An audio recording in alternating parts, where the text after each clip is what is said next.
I'm Purnima Upadhyay and I work with an organization called as Khoj. We work in a tribal area of Melghat in Amravati district of Maharashtra.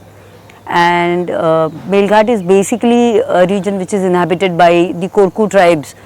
predominantly, and a few other communities which have been staying in the forest for generations, including Balais, Gaulis, Gaulans, Nihals, etc. We realized that the only way we would be of relevance to the communities was by empowering them with a lot of information and knowledge. That was also the year when the act of PESA, which was Panchayat's extension to Scheduled Areas Act,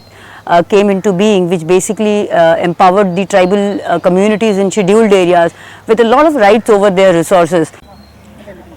So while working on the Forest Rights Act and PESAs, we realized that the Gram Sabhas, which were the key decision making organizations or institutions at the village level, they really needed to take on the entire decision making process at the village level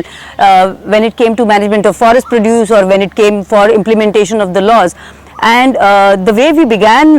was to engage with the Gram Sabhas as a federation of Gram Sabhas.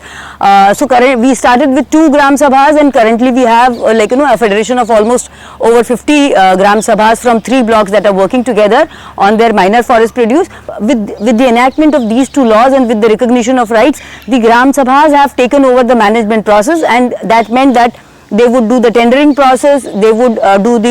complete the agreement process, they would do the management of the tendu or bamboo harvesting wherever that was applicable,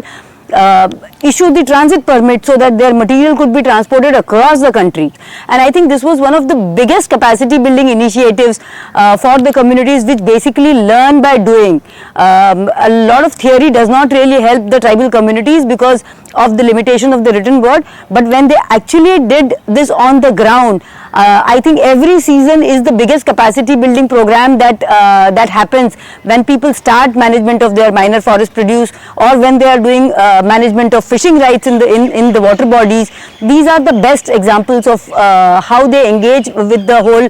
institution of the Gram Sabhas, how they engage with the administration, and how it basically helps them take the law to the level of implementation.